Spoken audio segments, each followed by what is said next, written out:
Hi, my name's Amy Stevens, and I am an energy healer. I'm here to show you what exactly a remote energy healing session looks like on my end.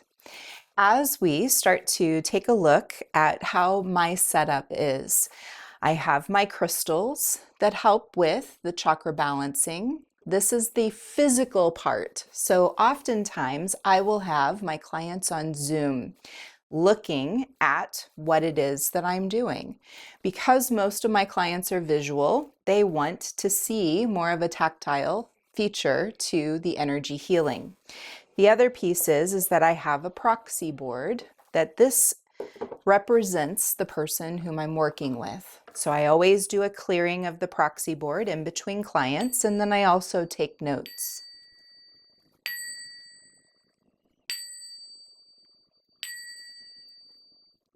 From there, I will go through and utilize a pendulum to check the energy of that particular client for the session.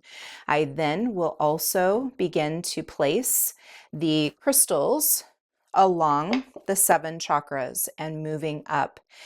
Oftentimes, when doing a crystal healing session, I don't talk to the client. I let them rest. I let them be on their end in a space that's quiet, that's supportive, that's comfortable. Many times they're just resting in bed or in a recliner and just soaking in all of the greatness.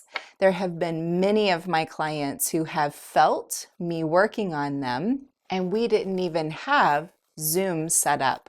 We had an appointment time scheduled, but I also have clients who just want me to check in every now and again and make sure that they are in balance. Those who aren't in balance, I will do a quick pick-me-up. Many of my sessions are 30 minutes in length. If you want to have a session that allows you to feel calm, to give you that serenity within and allow you to have the space and acknowledgement of just rest. This is something that so many of us need, and we don't take the time for it. Please know 30 minutes allows you the opportunity to reset, to rest, and to relax. I look forward to having you book your appointment.